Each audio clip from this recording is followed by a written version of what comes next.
प्रधानमंत्री नरेंद्र मोदी और भारतीय जनता पार्टी ये क्यों नहीं समझ रही है?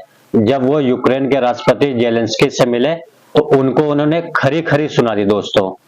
कांग्रेस के शब्दों ने उन्हें अपमानित किया।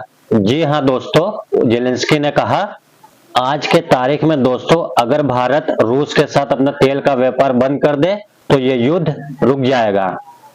उन्होंने भारत को खरी खरी सुनाई। कहने को ये भारत एक बड़ा लोकतंत्र देश है, मगर भारत अपनी जिम्मेदारी नहीं निभा रहा है। तो दोस्तों आज बड़े बड़े विदेशी मामलों के जानकार भारत अपने आप को ऐसी स्थिति में क्यों पा रहा है कि यूक्रेन के राष्ट्रपति ने भारत के प्रधानमंत्री को खरी खरी सुना दी। दोस्तों सबसे पहले मैं आपको बता दूं दोस्तों, विदेशी मामले के जानकार ब्रह्मा चेलानी ने आखिर क्या बयान दिया है। दोस्तों ब्रह्मा चेलानी कहते हैं प्रधानमंत्री नरेंद्र मोदी को इस वक्त यूक्रेन नहीं जाना चाहिए था, क्योंकि वहां कुरुक्ष में अराजकता चल रही थी और ऐसे मौके पर प्रधानमंत्री नरेंद्र मोदी को जेलेंस्की ने खरी खरी सुनाई है। दोस्तों उन्होंने मध्यस्थता के किरदार को खारिज कर दिया है, क्योंकि भारत ने दोस्तों अपनी तरफ से कहा था हम युद्ध में मध्यस्थता के किरदार निभाना चाहते हैं, मध्यस्थ बनना चाहते हैं। जेलेंस्की ने इसे खारिज कर दिया। दोस्तों यही नहीं दोस्तों, भारत के मध्यस्थता को खारिज करते हुए कहा दोस्तों आपका जो किरदार है संयुक्त राष्ट्र को लेकर, साथ ही रूस से तेल खरीदने को लेकर, इससे हम संतुष्ट नहीं हैं। ये बात खरी खरी सुनाई गई है और इस बात का जिक्र ब्रह्मा चेलानी कर रहे हैं। बड़ा सवाल ये है दोस्तों, जब ब्रह्मा चेलानी ऐसी बात कर रहे हैं तो हमारे मीडिया को क्यों नहीं सवाल करना चाहिए।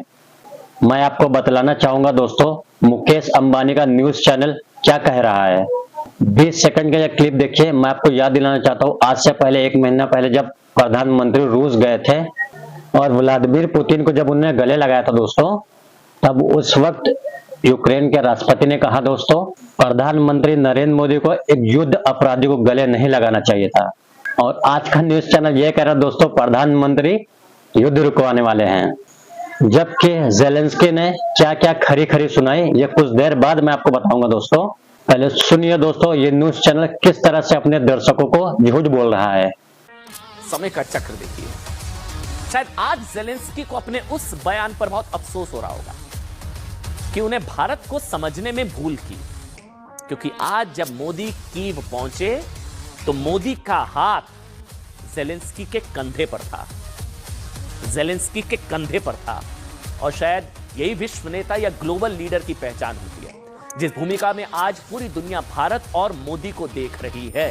सबसे बड़ा सवाल यही यूएन को भी उम्मीद है, क्या वॉर रुकवाने में मदद करेंगे मोदी। और बात सिर्फ न्यूज 18 की नहीं है दोस्तों, जी news.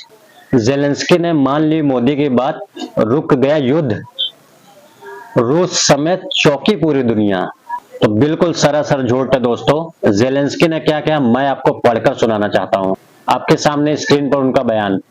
If India changes it's attitude towards Russia the war will and. Zelensky यहाँ पे जेलेंस्की कह रहे दोस्तों अगर भारत रूस को लेकर अपने रवैये बदल देता है तो आज युद्ध रुक जाएगा। यहाँ पर दोस्तों मैं आपको बताना चाहता हूँ, जेलेंस्की ने कहा भारत एक बड़ा देश है और रूस की अर्थव्यवस्था पर उसका बड़ा प्रभाव है। उन्होंने कहा भारत अगर रूस के प्रति अपने रवैये को बदल दे तो युद्ध रुक जाएगा, क्योंकि खुद पुतिन इस युद्ध को नहीं रोकेंगे। भारत के दबाव के चलते युद्ध रुक जाएगा, बट भारत ऐसा नहीं करेगा। जेलेंस्की ने कहा भारत ये समझने लगा है ये एक संघर्ष नहीं है, ये एक युद्ध नहीं है, ये एक आदमी का युद्ध है, उसका नाम है पुतिन। और पुतिन ने यह देश एक यूक्रेन के खिलाफ यह युद्ध छेड़ रखा है। आप एक बड़ा देश है, आपका काफी प्रभाव है, आप पुतिन को रोक सकते हैं, आप पुतिन के अर्थव्यवस्था पर दबाव डाल सकते हैं, उसे उसकी जगह दिखा सकते हैं, ये जेलेंस्की ने कहा दोस्तों। और सबसे बड़ी बात दोस्तों, भारत का जो प्रस्ताव था मध्यस्थता का, उसे उन्होंने खारिज कर दिया। मैं आपको 3 तस्वीरें दिखाना चाहूंगा दोस्तों। जब देश के प्रधानमंत्री जेलेंस्की से मुलाकात करते हैं, इन तस्वीरों को देखिए दोस्तों, जैसा लगता है प्रधानमंत्री रोने वाले हैं, इतने मायूस है, उनके आंख से आंसू निकलने वाले हैं दोस्तों। मैं समझना चाहता हूं दोस्तों, प्रधानमंत्री यहाँ पे अपना इमोशनल चेहरा दिखा रहे हैं। सबसे बड़ी बात दोस्तों, जेलेंस्की जो भारत को खरी खरी सुना रहे हैं, उस पर क्या कहना है आखिर दोस्तों? ये सवाल तो किया जाना चाहिए ना दोस्तों। आखिर भारतीय जनता पार्टी बोलती है पापा ने वॉर रुकवा दिया है। तो आपको दोस्तों याद है एक विज्ञापन भी आया था जिसको लेकर काफी भारतीय जनता पार्टी को ट्रोल होना पड़ा था, उनका मजाक बना था दोस्तों कि पापा ने वॉर रुकवा दी। कहा था ना, कैसी भी सिचुएशन हो मोदी जी हमें घर ले आएंगे। वॉर रुकवा दी पापा और फिर हमारी बस निकाली पापा। सरासर झूठ दोस्तों। विदेश मंत्रालय ने आखिर कहा था ऐसा कुछ नहीं हुआ था। ये कुछ देर बाद दोस्तों, और ये झूठ क्यों फैलाया गया उसकी चर्चा कुछ देर बाद मैं करूंगा। मगर ऐसा नहीं दोस्तों, देशों के दखल से कुछ होता नहीं है, बट जिन जिन देशों ने दखल दिया है उनके रूस और यूक्रेन के युद्ध पर असर पड़ा है। उन्होंने कभी ये नहीं कहते कि पापा ने वॉर रुकवा दी। आपको गार्डियन की खबर दिखलाना चाहता हूं दोस्तों, ब्रिटिश अखबार गार्डियन की खबर दोस्तों। ये खबर जानते हैं दोस्तों क्या कहता है? संयुक्त अरब इमरात के दखल से रूस और यूक्रेन के बीच में 115 कैदियों की अदला बदली हुई दोस्तों। और मैं आपसे एक सवाल करना चाहूंगा दोस्तों, संयुक्त अरब इमरात यानी कि यूएई ने ये अदला बदली हुई दो देशों के बीच, जहां पे जानी दुश्मन चल रहा है वहां पर अदला बदली हुई, यानी दोस्तों संयुक्त अरब इमरात का सिक्का वहां चल रहा है। यूएई में किसी ने कहा दोस्तों कि पापा ने वॉर रुकवा दी, तो फिर दोस्तों ऐसा क्यों कहा जाता है? आपको मैं बता दूं, राजनाथ सिंह से लेकर जेपी नड्डा ने झूठ फैलाया था, प्रधानमंत्री नरेंद्र मोदी ने वॉर रुकवा दी।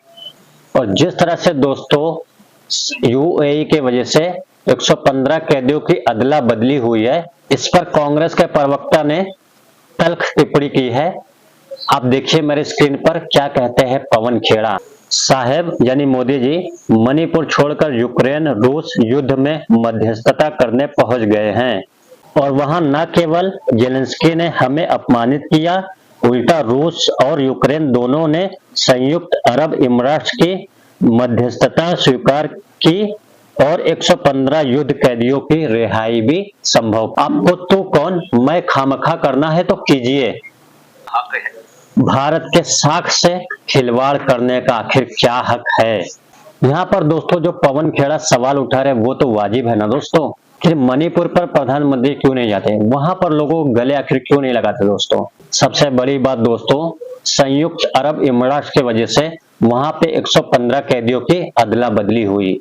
और दोस्तों जैसा कि मैंने आपको बोला, क्या वहां पे कहा गया कि पापा ने वॉर रुकवा दी? और ये दोस्तों देश के साख के साथ खिलवाड़ है कि नहीं आखिर? और सबसे बड़ी बात दोस्तों, जब विदेश मंत्रालय ने कह चुका है भारत ने वॉर नहीं रुकवाया, तब दोस्तों प्रधानमंत्री से लेकर राजनाथ सिंह से लेकर जेपी नड्डा से लेकर ये झूठ क्यों बोला जा रहा है? सुनिए विदेश मंत्रालय ने क्या कहा था, अगर हम 10-12 दिन वॉर रुकवा सकते थे, कुछ देर के लिए वॉर रुकवा सकते थे, तो हम पूरे तरीके से वॉर रुकवा सकते थे। ये कहना सही नहीं होगा, ऐसा विदेश मंत्रालय के प्रवक्ता ने कहा था। That's a kind of conversation, but extrapolating that to say that somebody is holding a bombing or that this is somewhere we are coordinating that, I think is absolutely inaccurate. I don't think if I could be more facetious, then it will extrapolate itself. So we would then order a resumption of bombing. I think that's really getting a bit much ahead of ourselves. You also had some query on Axios. I saw that media story. Look, it's a media story out of somewhere. It's got nothing to do with us actually. It's some cable which is sent, some cable which is taken back. I haven't seen that cable. I don't know what to comment on it. It's an internal story, so I'd not like to say anything on that. और सबसे बड़ी बात दोस्तों, इस बात को बार बार दोहराया गया था कि प्रधानमंत्री ने वॉर रुकवा दिया था। सुनिए आपके सामने राजनाथ सिंह का बयान, कहने को वो रक्षा मंत्री हैं। राजनाथ सिंह ने कहा था पीएम मोदी की कोशिशों से रूस यूक्रेन युद्ध रुका और भारतीय छात्र भारत लौट सके। राजनाथ सिंह। यही नहीं दोस्तों, जेपी नड्डा का बयान आपके सामने, यूक्रेन में 32,000 हमारे बच्चे फंस गए थे। प्रधानमंत्री मोदी जी ने पुतिन को फोन किया, जेलेंस्की को फोन किया और युद्ध को रुकवाया। यूक्रेन से बच्चों को निकालकर भारत वापस लाया गया। तो दोस्तों बार बार ये झूठ कहा जाता है दोस्तों, लगातार ये झूठ कहा जाता है। और आप कहेंगे इस झूठ के पीछे की सोच क्या है? तो आपको समझना पड़ेगा दोस्तों, क्योंकि चुनावों में देश के प्रधानमंत्री ने कहा था रूस और यूक्रेन में एक ही पासपोर्ट काम कर रहा था और वो था भारतीय पासपोर्ट। ये गलत बयानी ना कहा जाए तो क्या कहा जाए दोस्तों, याद कीजिए प्रधानमंत्री ने क्या कहा था। रशिया और यूक्रेन के बीच लड़ाई चल रही थी। दुनिया के अनेक देशों के लोग वहां फंसे हुए थे, वो वहां से बाहर निकलना चाहते थे और वहां एक ही पासपोर्ट चलता था। दुनिया के किसी भी देश के नागरिक को वो बम गोले के बीच से निकलना हो यूक्रेन में से तो एक ही पासपोर्ट चलता था और वो पासपोर्ट था मेरे देश का तिरंगा झंडा। अब आप समझे कि राजनाथ सिंह क्यों कहते कि प्रधानमंत्री नरेंद्र मोदी ने वॉर रुकवा दी। ये जेपी नड्डा ने क्या कहा कि प्रधानमंत्री नरेंद्र मोदी ने वॉर रुकवा दी। और ये वीडियो आपको याद है दोस्तों, पापा ने वॉर रुकवा दी। सवाल अंतरराष्ट्रीय राजनीति ये एक मजाक नहीं है दोस्तों, उसका मजाक मत बनाइए। प्रधानमंत्री का महिमा मंडल करना है तो कीजिए, मगर अंतरराष्ट्रीय राजनीति के सहारे नहीं। तो दोस्तों आपका क्या राय है इस सारे मामले पर, प्लीज मुझे कमेंट जरूर करें। और वीडियो में अभी के लिए इतना ही। वीडियो आपको पसंद है तो लाइक शेयर सब्सक्राइब जरूर करें। थैंक यू सो मच दोस्तों, जय हिंद।